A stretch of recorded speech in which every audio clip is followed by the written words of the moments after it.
থেকে ভিডিও দেখে পাগল হয়ে মোহাম্মদ আমির হোসেন লক্ষ টাকার অনুষ্ঠানে মুখে করেছেন। বাচ্চা এখনো এখানে জীবিত আছে।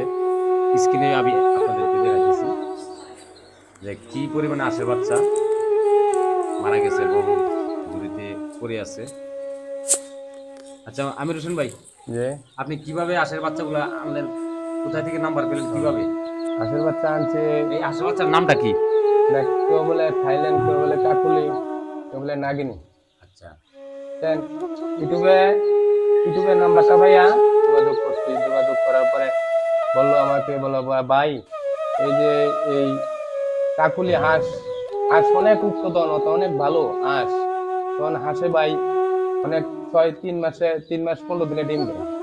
তারপরে তার লোক আমার কথাবার্তি ফরাদ ভাইয়ের সাথে কথাবার্তি হওয়ার পরে আমার কইছে, ভাই হাঁস দিতে পারেন আপনি নিজের দায়িত্বে, মনে করেন আপনাকে সুনামগঞ্জ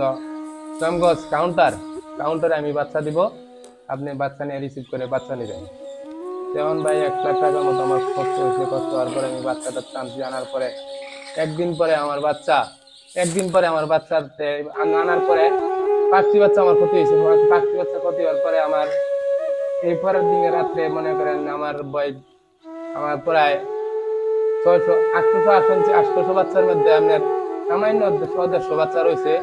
এখন ভাই দেখেন, আপনারা দেখেন, দর্শক ভাইরা দেখেন, এই বস্তা যদি করে মনে করেন ফরাদ ভাই, তার বাড়ি মেন বাড়ি হয়েছে তার রসুন্দি রায়পুরা। সে এখানে থেকে নান্দাল চৌরাস্তা থেকে সে কাজ করে। নান্দাল চৌরাস্তা হ্যাঁ ব্যবসায়ী হুমায়ুন ফরিদ ভাই কত 2 নম্বরই কাম করতে পারে। আমাকে বাচ্চা দিছে, একটি বাচ্চার দাম ভাই 80 থেকে 85 টাকা। 80 থেকে 85 টাকা? 80 থেকে 85 টাকা একটা বাচ্চার দাম। সে আমার নিয়ে আজ তো বাচ্চা তো দিছে 2 নম্বর বাচ্চা, এখন সে দিছে না।